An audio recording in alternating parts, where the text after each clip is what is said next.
Hello, everybody.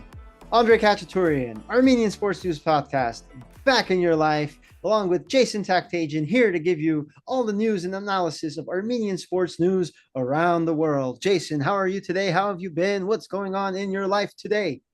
I'm doing good, man. It's just another day in Fresno, California, working in local news, and I'm glad that I get to finally be back on the Armenian Sports News podcast, get this thing back up and running, and talk about what's going on in the world of Armenian sports. Yeah, it's been a minute since we've hosted this podcast, but since then, Armenian national soccer team has been big in action, has been very busy in action in the Nations League in League C, and they have their final two games of the Nations League coming up this week. Thursday against Faroe Islands at Vazgen Sarkisyan Hanrapetakan Marzadasht in Yerevan, and on November 17th against Latvia at Skonto Stadium in Riga.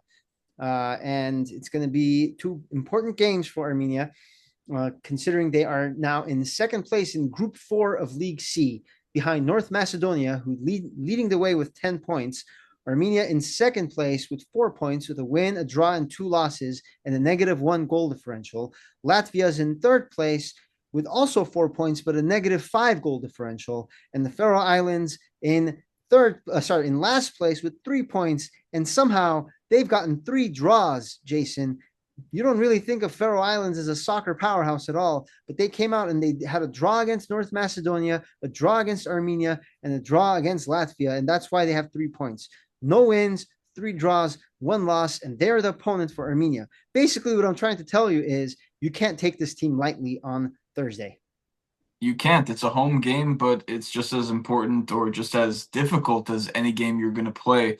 Like you said, there's really no daylight in this group at all. Armenia are in second place, but it's not secure whatsoever. Only 1 point separates the last 3 teams.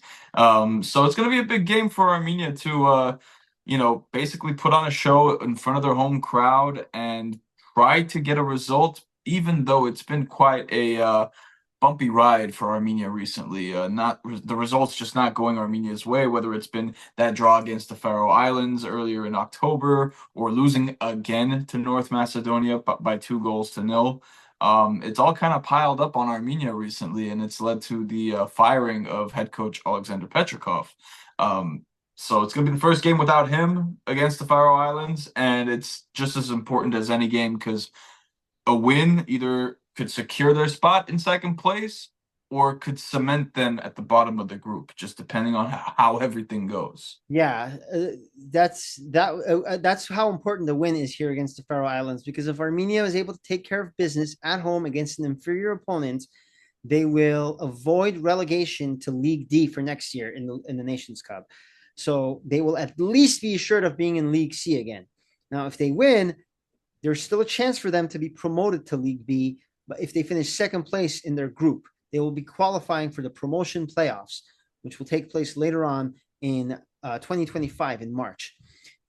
There's still a very small chance they can win their group, but that they would need a lot of help. North Macedonia needs to lose their last 2 games, and Armenia needs to win their last 2 games and make up an 8-goal differential.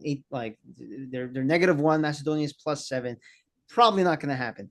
But most importantly is if they can avoid relegation and somehow get that 2 seed to qualify for the promotion playoffs, which will take place in March. So we will keep an eye on that for Armenia soccer. Again, they're going to be favorites against the Faroe Islands, but this Faroe Islands team, very sneaky. They had Armenia on the ropes in October. They're up 2-1, and then they 93rd minute, a goal from Gorman Velyan evened up the score and saved Armenia. Had they lost that game, Jason, would not have been good right now. Armenia would be in last place in their group, and they would be fighting for their lives on Thursday. But that's not the case. Yep, that's not the case. And honestly, Andre, I'll be frank. I can't wait for the Nations League to be over and Armenia to put this behind them, because the next set of qualifications Armenia are going to have it in front of them are for the 2026 World Cup here in North America. Yeah, I'm very excited for that. But you don't want them to, fall flat on their face in that competition, considering the way they've been playing has not been competitive at all. They've just been awful so far. And like you said, they don't even have a head coach right now. And it doesn't seem too good right now. There's a lot of controversy surrounding the FFA and the fans. The fans aren't very happy with the FFA. They've been doing a lot of protests against the federation. And I think it all stems back. We've talked about this before, to Henrik Mkhitaryan's departure. It was very unceremonious, and ever since then, Armenian national football team has kind of been going down. A lot of their young stars haven't been performing up to expectations. Edward Spertsian, I keep being told that he's some prince. He hasn't been doing that. He looks like an alligator in a moat more than a prince in the castle. So he hasn't been doing well. Grant Leon Ranos, he's disappeared.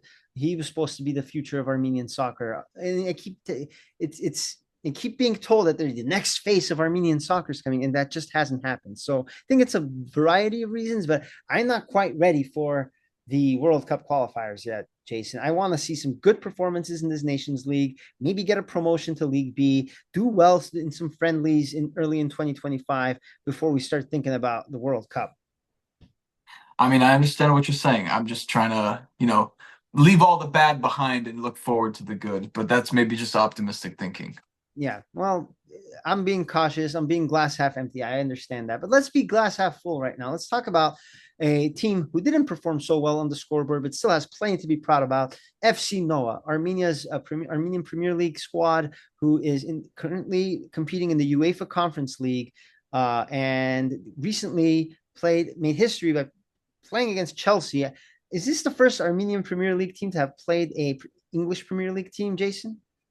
I think it is. I think it is, and this is definitely historic. Despite the scoreline being 8-0 to Chelsea and it being 6-0 to Chelsea at halftime, but again, Noah showed that they belong as far as the qualification journey that they took to even get here.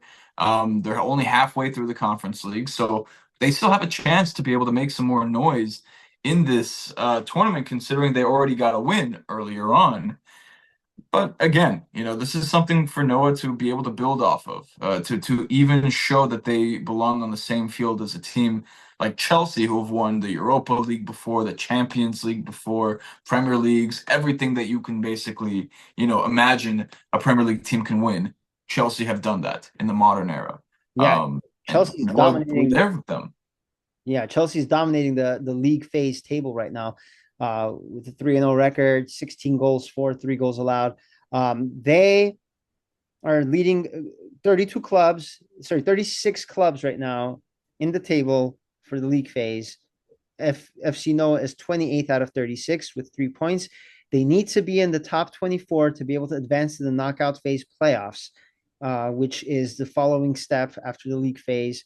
And if they do well in the playoffs, they will advance to the round of 16, which will be absolutely historic. But right now, Noah has an uphill battle. They've played 3 games, like you said, 3 points in those 3 games. And they have upcoming 3 games against the Reykjavik Vikings, who are doing pretty well in this tournament so far with 6 points. But that game is in Yerevan, so it bodes well for FC Noah.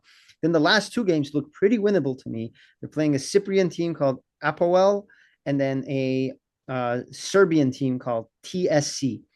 Those are winnable games. Those are both in December. We'll obviously keep track of all of Noah's games from now until then, in the UEFA Conference League, and hopefully we'll get some good results leading up to Christmas time. Yeah, I think 2 of those 3 games could see Noah walking away with some points. I personally think it's against Vikingur Reykjavik and Baka Topola, the final game for Noah. The game against Apoel are historically a good team.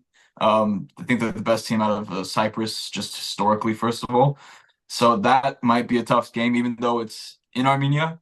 But there is a pathway for Noah to be in that top 24 and qualify into, a knockout stage phase of the league. And then at that point, it's all up for grabs. Noah's playing with house money. Who knows what could happen? Yeah, I mean, yeah, absolutely. And it's, regardless, it's a pretty cool story to see an Armenian team in a prestigious competition like this. And we'll definitely keep track of them as we go forward. And let's also briefly talk about some Armenians with the calendar becoming fall. College sports are back in America in the United States, NCAA, and there's plenty of Armenian athletes around the country representing top universities, playing different sports. One of them, I think, the best Armenian collegiate athlete right now is Grigor Cholakyan of Stanford University wrestling. He's been absolutely phenomenal to start his collegiate career. He started his collegiate career with a pair of wins against some California schools before leading Stanford to an upset victory against number 6 ranked Iowa State, and he won his match in their showdown against Iowa State, and was named the performer of the night by ESPN because of his amazing performance. So Cholakyan, big name to look out for in Stanford wrestling. We're keeping track of him throughout the fall, and we're excited to see how he does. Yeah, absolutely. Stanford wrestling currently at 3-1 on the season. Their next meet is going to be an outdoor meet against Cal Poly on Saturday, November 16th. So it'll be interesting to see how Stanford continue on into the season. And considering Grigor is still a freshman, he's making his name already on the wrestling scene in his weight division, 157. Another guy making a name for himself in Michigan at Michigan Tech University is Stiven Sardarian. He's been absolutely on fire. He scored in his last 4 games, and Michigan Tech has won their last 4 games because of his efforts. 4 goals in 4 games, Jason. He has 6 goals, 3 assists, and 9 points this season so far for Michigan Tech in only 8 games. So he played for University of New Hampshire last year, transferred to Michigan Tech, and he's been lighting up the lamp, as they say in the hockey verbiage. Sardarian was a 2021 third-round pick of the Buffalo Sabres. Played the last 2 seasons for New Hampshire, and look at it. Look at this. In 61 games leading up to this season, so in the last 2 seasons, he played 61 games. He scored 9 goals in those 61 games. In the last 8 games, he has 6 goals. That's how great he's been playing so far. Maybe a new change of scenery helped Stiven and he's been settling in Michigan Tech very well.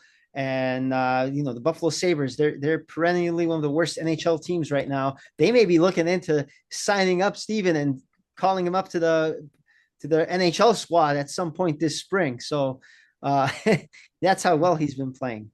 Hopefully somebody on the Sabres, staff listens to this, because I'm sure it's definitely crossed some people's minds. I mean, this is still a young kid in college, but he's just tearing it up, like you said, in a new location, which so far is benefiting his career. And considering he's already a draft pick in the NHL, who is to say that his time to lace up for the NHL is getting closer and closer, especially with how bad the Sabres are.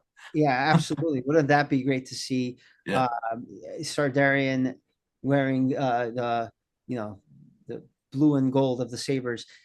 He was named the CCHA Player of the Week this week. He scored 2 goals, game-winning goals in their matches against Ferris State. So he's coming up big in the clutch, and he's just continuously racking up goals. It's going to be very fun to watch. Obviously, there's Armenian for Boston College. He's a defenseman. He's not going to be scoring goals like Sardarian is, but he is probably part of a better team. Boston College is one of the top 3 teams right now in college hockey, and they obviously went to the national championship last year.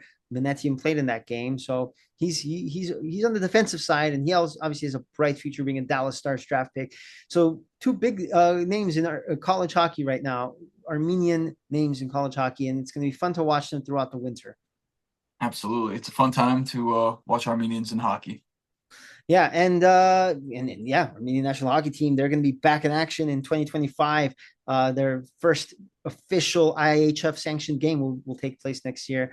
And they just signed up for the Dream Nations Cup as well in the spring, so we'll keep track of that. Maybe we'll have our special Dream Nations correspondent from New Jersey go out and cover the game, Leslie Corky Valenti. She did a great job covering that for us last year. Yep. All right, Jason.